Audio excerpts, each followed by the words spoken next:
Ecce Homo, behold the man.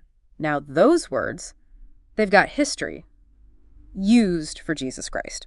So for Friedrich Nietzsche, the philosopher who really shook the foundations of Christianity, to pick that title for his autobiography, well, it feels incredibly deliberate, doesn't it? Oh, absolutely deliberate. It's like he's throwing down a gauntlet right from the cover. Exactly. Is he daring us to see him in that same kind of pivotal light, albeit, radically different? What's the shockwave he's aiming for?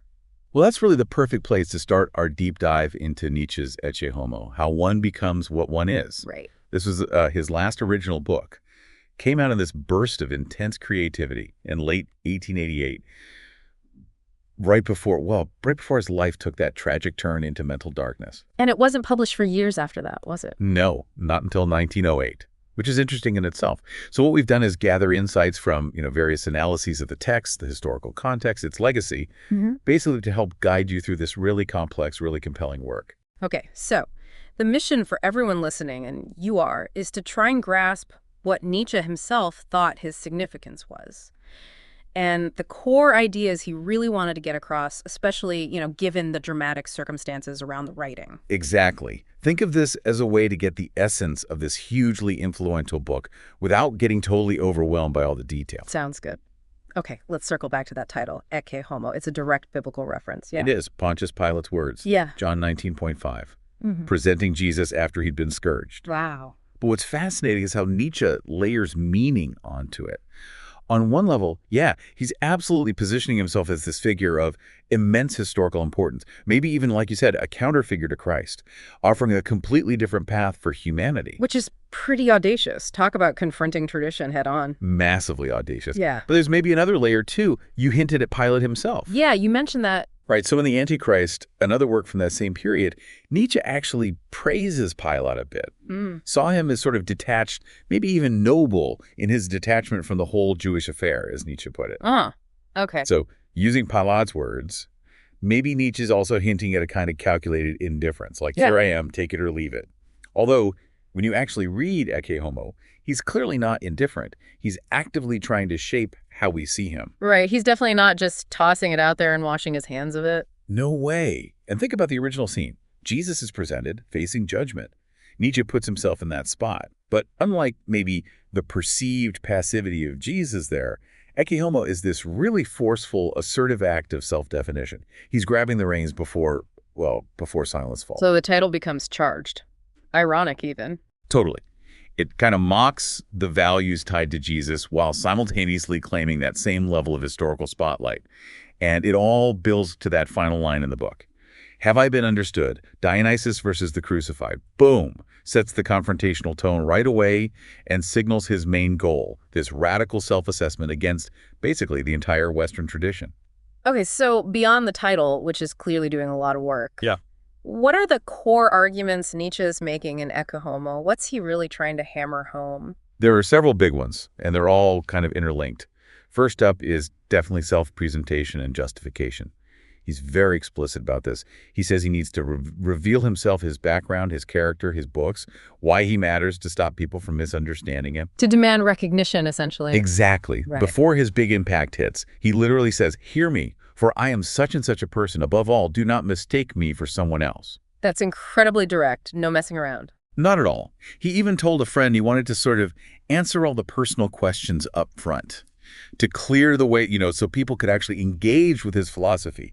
The real stuff. Yeah. The things for the sake of which he existed. So it's strategic, a necessary preface to, what was it, the revaluation of all values? Precisely. That's the second major argument. Ecce Homo serves as both this personal statement and the philosophical entryway into his huge project, overturning Western morality, especially Christian morality. Right. He calls himself the first immoralist. He does, boldly. He sees himself as ushering in this new era, one that needs the courage to get beyond traditional good and evil. He argues that the old ideals, the idols he calls them, have just fundamentally devalued life, reality, human potential. And this connects to his other works. Absolutely. It ties directly into critiques he developed in books like On the Genealogy of Morality and the Antichrist. He's basically presenting his own life story as the necessary foundation for this massive philosophical shakeup he believes he's starting. He certainly aimed high. What else is central? Well, he definitely doubles down on his critique of culture and morality. modern European culture gets hammered. German culture especially, he famously called it Europe's flatland. Ouch. Yeah. He sees it as decadent, promoting this herd mentality, just blind to his own importance. Mhm. And those core moral tenets we often praise, selflessness, pity, loving your neighbor, he doesn't see them as virtues at all. What does he see him as? Symptoms. Symptoms of weakness, decadence, inability to really affirm life. This whole critique just reinforces his position as the outsider, the solitary thinker, whose perspective is vital because it cuts against the grain of this cultural decline he sees everywhere. It sounds quite negative, though. Is there a positive side? You mentioned affirming life earlier. Yes, absolutely. That's the crucial underpinning. Despite all the critique, despite acknowledging suffering, illness, his own susceptibility to what he calls decadence, there's this fundamental argument for the affirmation of life. Amor fati, he calls it. Love of fate. Exactly. Unconditional acceptance of everything. Existence in its entirety. Hardships, pain, the terrible bits, all of it. He presents his own life marked by chronic illness, isolation, not as something to cry about, but as a fate to be loved. He flips it. He totally flips it. He argues suffering can be a source of strength, insight. He even says he's grateful for his illness, claims it made him better, sharpened his perspective. This idea is absolutely central. It's the philosophical bedrock for his claims of wisdom and destiny, derived from adversity, not in spite of it. Okay, that makes sense. So we have these core arguments. Building on those, what are some of the recurring themes weaving through Ecce Homo? Right, several themes really dominate and give shape to the book. Probably the biggest is that Dionysus versus the crucified idea we mentioned. The final line? Yeah. Yeah. It really sums up the core conflict he sees. On one side, you have life affirmation, that's Dionysus, the Greek god embodying life's joy, suffering, terror, all of it. On the other, you have the life-denying asceticism, the guilt, the resentment he links to Christian morality, and the crucified God. So two fundamental ways of facing the world. Pretty much. He frames his entire philosophical project as this battle between these two basic stances. It really hangs over the whole book. Seems pretty central. What other themes stand out? Well, self-overcoming and self-creation is huge. It's right there in the subtitle. How one becomes what one is. This theme runs all through it. It's this complex process. Understanding, integrating, mastering your own innate drives, your psychological baggage, both the decadence and the vitality you inherit, and all your experiences, even mistakes. Especially mistakes, maybe. To forge your own identity. Exactly. A unique, authentic identity. And crucially, you do this without relying on God or an immortal soul or any of that. The responsibility is totally yours. It means constant struggle, the courage to really look into the depths of your own psyche. So it's not just wishful thinking like, I want to be this person. Not at all. And that ties into another theme. Health versus decadence. Nietzsche uses this lens constantly to evaluate people, cultures, ideas, Yeah. himself included. Right. He felt his illness gave him insight. Yeah, he saw himself as uniquely qualified to judge health and sickness, precisely because he'd been so ill. He claimed it gave him this heightened sensitivity. So figures like Wagner, Socrates, entire value systems like Christianity. He analyzes them in terms of psychological, even physiological, health or sickness. Interesting framework. And you mentioned resentment earlier. Yes, the critique of resentment is definitely related. Think of resentment as that simmering resentment, that bitterness of the powerless that poisons things, often by flipping values like saying weakness is actually strength. Okay. Nietzsche saw that as the engine behind slave morality in his genealogy of morality. So, in Ecce Homo, he presents himself and his philosophy as fundamentally affirmative, as overcoming any bitterness about unfairness or his own suffering. Does he succeed? Well, that's debatable. Some critics look at the sheer venom in his attacks, especially on the Germans he felt ignored him. And they ask, did he really escape the resentment he critiques? There's a lot of bile, as some put it, in the writing. So it's complicated. Very. His self-portrayal is this attempt to embody that noble, affirmative stance, rising above reactivity. Whether he fully achieves it is another question. Right. Anything else major thematically? One more, and it's maybe a bit surprising given the grand scale of everything else, the importance of little things. Little things. Like what? Like nutrition, climate, where you live, recreation. He actually spends quite a bit of time on this practical stuff. He argues these seemingly mundane factors are incredibly important for your physical and mental well-being, and therefore crucial for creativity, for actually achieving your potential. So it grounds the philosophy. Exactly. It grounds it in this embodied physiological reality. It's a deliberate pushback against purely abstract head-in-the-clouds approaches to self-development. Okay, so a lot going on thematically. What about the structure of the book? Is it just a standard autobiography, start to finish? Oh, not at all. Ecce Homo completely sidesteps a normal chronological structure. It's much more driven by those themes we just talked about and by Nietzsche's intense desire to interpret his own life and work for us. How does it unfold then? It feels almost like a peripatetic monologue, you know. He guides you through his past, but it's focused on the places, the climates, the experiences he deems significant, not necessarily a strict timeline. There's a preface, then these chapters with these incredibly bold, provocative titles. Yeah, like why I am so wise, why I am so clever, why I write such good books. Exactly. And then culminating in Why I Am a Destiny, he wasn't exactly shy. No kidding. So what's the idea behind that structure? Is it just ego? Well, within those chapters, he weaves together personal memories, childhood, family, his tastes, definitely his health struggles, with philosophical reflections on values, selfhood, affirmation, and those sharp cultural critiques, especially of Germany and Christianity. Yeah. And really importantly, he includes these detailed interpretations of his own previous books. It sounds unconventional, maybe even a bit chaotic. It is unconventional. And yeah, the structure is definitely drawn fire. Some see it as rambling, repetitive, maybe as self-indulgent. Some even suggest it might reflect his deteriorating mental state at the time. But there's another view. Right. Others argue it's a deliberate artistic choice. Maybe it's satirical, poking fun at traditional autobiographies. Or maybe this structure actually mirrors the process of self-discovery. He's talking about a journey with side roads and wrong turns, where your true self emerges through trial and error, not some straight line. So the form reflects the content. That's the argument. Yeah. That the seeming lack of linear structure is part of the point about how one actually becomes what one is. Interesting take. And you said he interprets his own works within the book. How does that work? Yes, that's a huge part of it.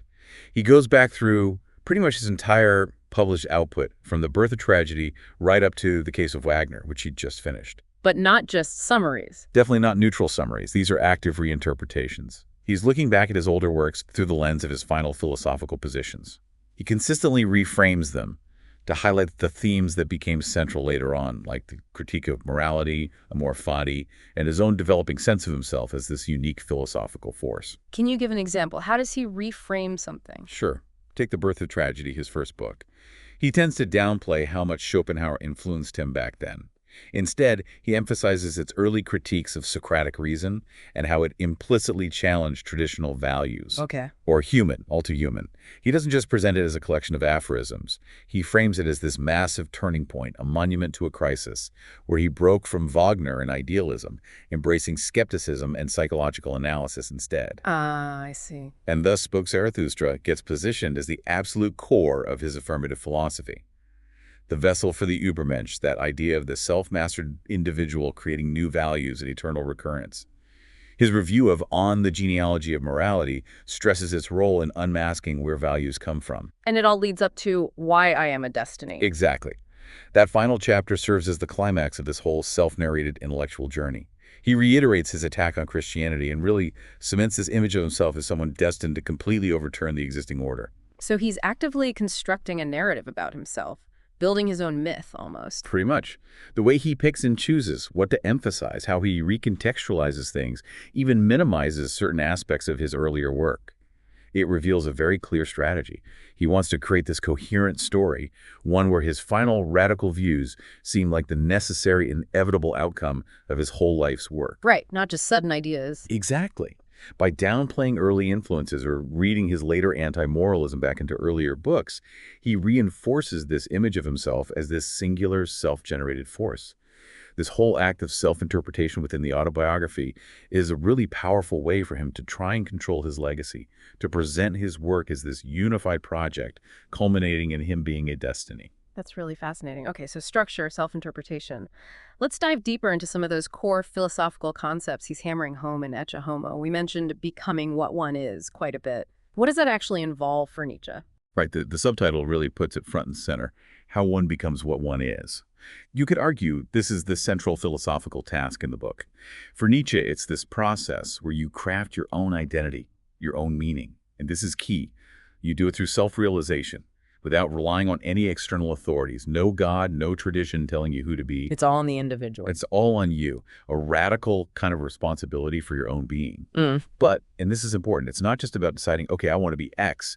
It's more about engaging deeply with your own nature, your predispositions, your drives, what he calls the granite of spiritual fatum, the sort of unchangeable core or personal destiny. So discovering and shaping what's already there. Exactly. Discovering and shaping that innate potential by cultivating your instincts, your abilities, it demands a pretty courageous look inwards, confronting what he calls the chaos of drives and influences that make up who you are.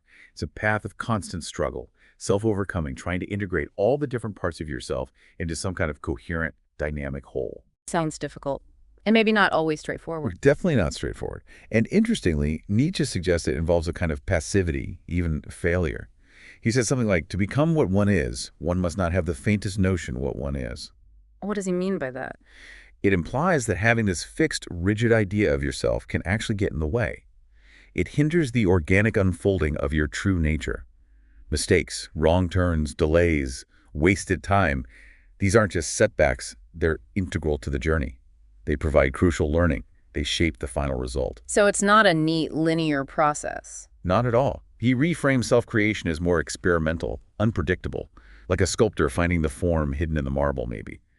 It's this complex dance between conscious effort, instinct, and accepting your fate, not just sheer willpower. And he ties this directly to philosophy itself, seeing philosophical thinking as a way to cope with suffering by giving it meaning.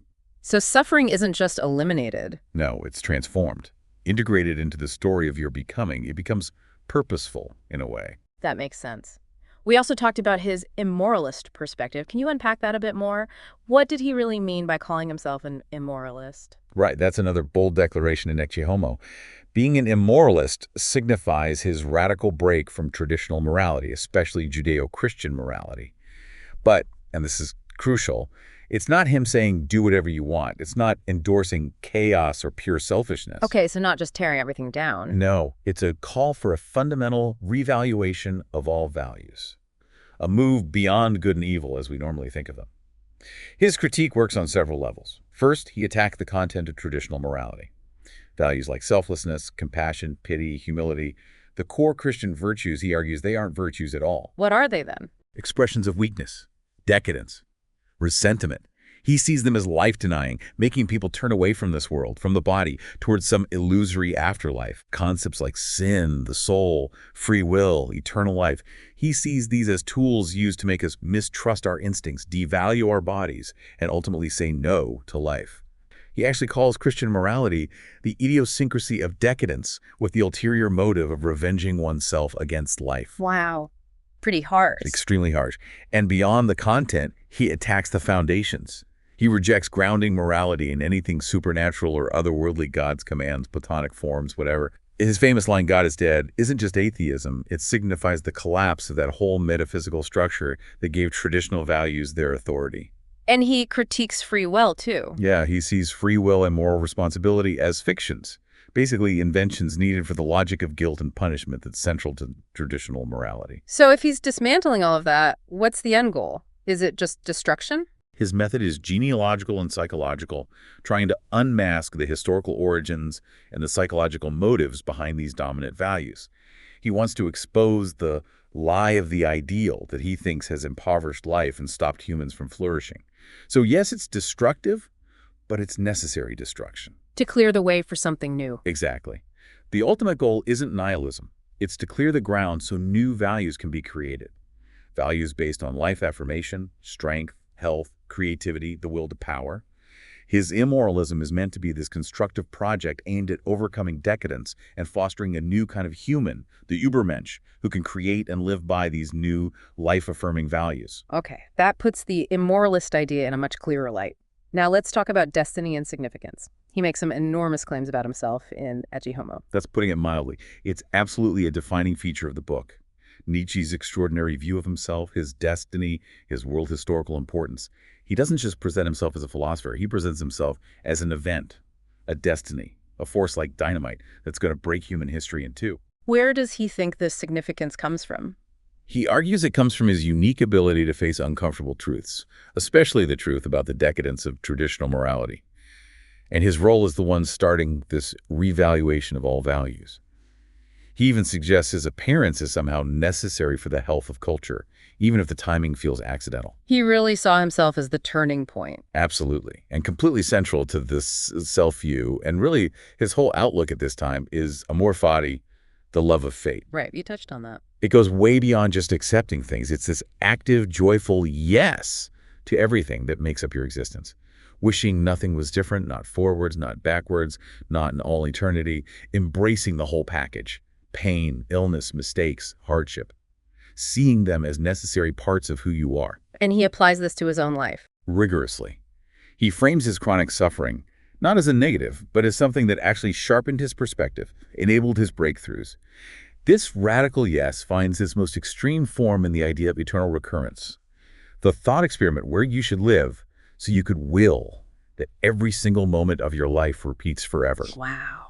And you can read Ecce Homo itself as his attempt to do that, to enact amor fati on his own life story, transforming potentially bad stuff into necessary steps towards becoming who he was. So when you think about challenges in your own life, the idea isn't just to bear them, but to actively love them. How might that change things? Exactly. It's a radical perspective shift. And this framework, amor fati, really underpins that incredibly hyperbolic, self-praising tone in the book. So all the why I am so wise, why I am a destiny connects back to this. Precisely. His claims to be uniquely wise, clever, to write the best books, to be destiny. He presents these as flowing from his philosophical insights and his practice of amor fati. Now, of course, many critics see this as pure megalomania, maybe symptoms of his oncoming breakdown. But others see it differently. Others suggest it could be satire or a strategic performance, or maybe just the necessary way for a thinker who felt totally misunderstood to assert his unique value. But ultimately, declaring himself a destiny in Ecce Homo is performative. It's not just description. He's trying to create that destiny, to shape his legacy on his own terms. By willing it into being, almost. By framing his life through amor fati, presenting his experiences as proof of his world historical role. It's self-creation on the grandest scale. A powerful, maybe ultimately tragic attempt to will his own significance into existence against misunderstanding and the silence that was coming. And it's impossible to forget when he was writing this, right before the collapse. How much does that specific biographical moment, late 1888, feed into the book? Oh, it's absolutely crucial. You can't really understand Ecce Homo without considering that context. Late 1888 was this incredibly intense period for him. Massive creativity, yes, but also rapidly worsening health, deep isolation, and escalating signs of psychological instability, all leading right up to the final breakdown. He was in Turin then, right? Yes, Turin, Italy, a place he actually felt was really good for his work. His writings from then really show his belief in how much environment, climate, even diet, those little things, again, affect your thinking. And his health was always an issue. Always. A lifelong battle. Agonizing migraines, terrible eyesight, constant physical pain. He called his existence real torment. Yet somehow, in the midst of all that, this incredible surge of productivity happens. He finishes The Case of Wagner, Twilight of the Idols, The Antichrist, and Ecce Homo in just a matter of months. It's almost unbelievable how... You could see it as a manifestation of that will to power he talks about, maybe. That fundamental drive to overcome, to assert oneself, even against immense difficulty. But his mental state was fragile. Very. Accounts from the time paint a really volatile picture. On one hand, yes, this incredible euphoria, energy, supreme confidence, you definitely see that reflected in Ecce Homo's tone. But on the other hand, signs of trouble were emerging. Uncontrollable grimaces, intense fits of laughing or crying, talking about living a very dangerous life. And feeling isolated. Deeply isolated, profoundly misunderstood, especially by Germans. He did get some late recognition, but it didn't seem to help much with that feeling of intellectual solitude. And then, early January 1889, in Turin, he collapsed. Never recovered. Spent the last 11 years of his life mentally gone. The exact medical cause is still debated, actually. So how does all of that connect back to reading Ecce Homo? Well, inevitably, those circumstances cast a huge shadow. The book's tone and style, the over-the-top self-praise, the provocative claims, the sheer energy, sometimes frantic energy, it strikes many readers as unusual, even for Nietzsche. So some see it as directly linked to the breakdown. Yes. Some argue that heightened tone is the euphoria often seen before a breakdown, or direct evidence of megalomania setting in. From that angle, you have to read the book cautiously, as possibly infected by the approaching madness, as one scholar put it. But that's not the only interpretation. No, absolutely not. Other scholars push back against a purely pathological reading. They point to the continued intellectual sharpness, the stylistic brilliance, how it connects coherently with his earlier philosophy. They suggest the style might be deliberate satire, mocking traditional autobiography, or maybe it's just the extreme assertion needed from someone who felt so unheard. Walter Kaufmann even compared it to Plato's Apology, Nietzsche putting himself on trial, maybe with a dark sense of humor. And the content itself reflects his situation. Clearly. All the talk about health and illness, embracing suffering, the practical advice on living that comes directly from his own lifelong struggles. The bitter critiques of German culture definitely echo his personal feelings of being ignored. And those final claims of being a destiny reflect that heightened sense of mission and urgency he clearly felt right then. So the book is like this incredibly intense reflection of a mind right on the edge. That's a very plausible way to see it, not just written before the breakdown, but maybe intertwined with the very forces leading to it. That intense drive to affirm his life, shape his legacy, assert his significance, it could be seen as this final, massive, maybe even desperate push of will and intellect. Both the peak of his power and the strain that broke him. Exactly. The book might embody that tension. A maximum assertion of control and self-affirmation right at the moment control was slipping away forever.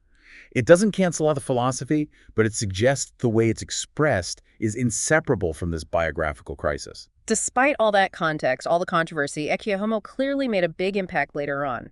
Can we talk about its legacy, its influence? Oh, definitely. Despite the delayed publication, the controversies with his sister, Ecce Homo has had this really significant, varied influence on later thought.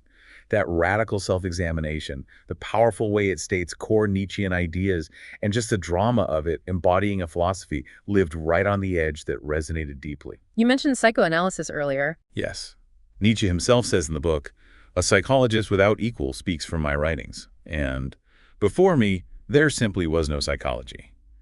Turns out, he wasn't entirely wrong. Freud acknowledged him. Freud did. Famously said Nietzsche had more penetrating self-knowledge than perhaps anyone.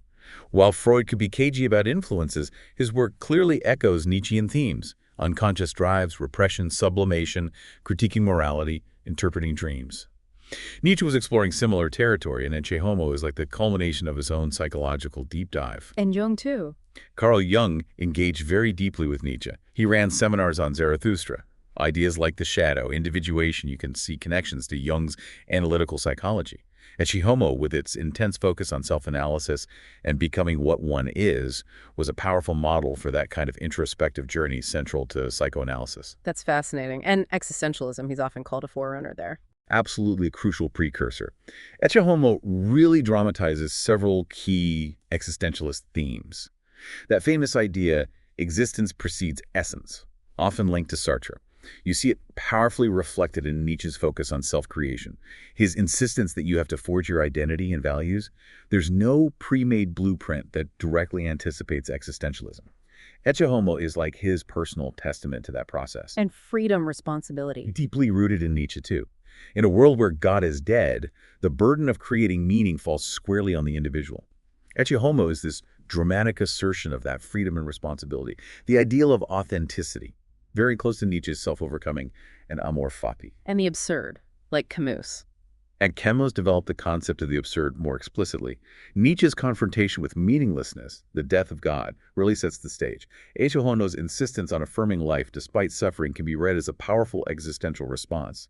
Thinkers like Sartre and Camus, they both wrestled profoundly with Nietzsche, exploring freedom, responsibility, affirmation, finding value in a godless world. And then there's post-structuralism. That seems like a big connection, too. Huge. Nietzsche is a primary figure for post-structuralists like Foucault, Derrida.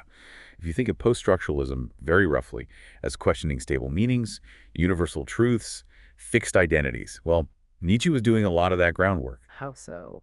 His critique of truth perspectivism, the idea that all knowledge is interpretation, his genealogical method digging into the power dynamics behind concepts, his deconstruction of metaphysics and the stable self, his analysis of power, all hugely influential. Foucault's work on power knowledge owes a massive debt to Nietzsche's approach.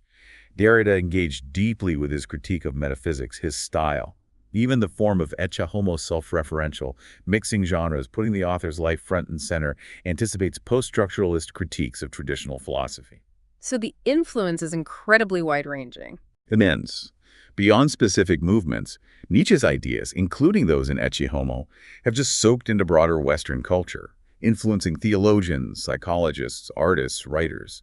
Concepts like the Übermensch, will to power, death of God, are part of public conversation, even if often misunderstood.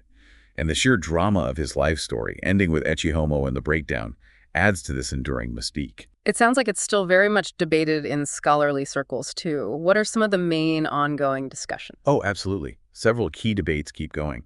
The madness question we talked about is a big one. To what extent should we read Ecce Homo as coherent philosophy versus, a document reflecting his impending collapse? There are strong arguments on both sides, the continuity of themes versus the wild claims and potential delusions. It's just a really tricky relationship between life and work. And the genre itself is debated. Definitely. What is this book? Autobiography, philosophical testament, satire, parody. It really defies easy labels. It presents itself as autobiography, but the structure's weird. It clearly acts as a final statement of his ideas. But the style, the tone it makes, many see satire or a parody in there too. This ambiguity is probably deliberate, part of his challenge to conventions. Yeah, and we have to mention his sister, Elizabeth. Yes, absolutely critical context.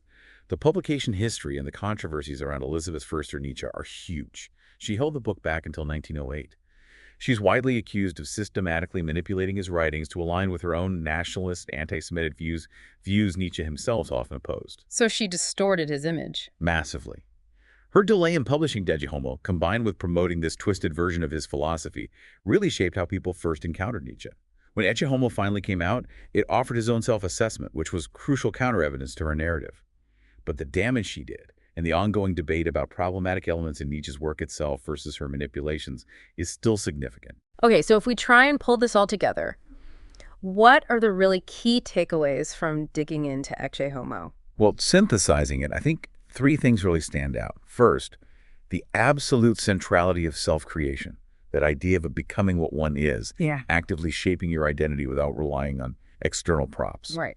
Second, the radical critique of traditional values, that call for a fundamental rethink of good and evil, urging us to move beyond inherited moralities he saw his life denying. And third, that powerful, demanding concept of amor fati, not just accepting your fate, but actively loving it, embracing everything, the good and the bad, as essential to who you are. And it's just vital to remember how deeply this book is woven into Nietzsche's own life at that critical moment, those intense months before the collapse. It's not abstract theory. It's intensely personal, intensely performative. So as we wrap up, maybe a final thought for everyone listening. Given Nietzsche's intense self-scrutiny, his declaration of becoming who he was, what parts of your own life, your own values, might deserve a closer look? And what does becoming who you are actually mean for us today? Could embracing your own fate, challenges and all, actually lead to deeper understanding, maybe even deeper self-acceptance? Yeah, this deep dive is really just scratching the surface. We definitely encourage further exploration in Nietzsche's other books, the huge amount of commentary out there. Grappling with his ideas, even the really challenging, uncomfortable ones, can offer some profound insights into ourselves and the world.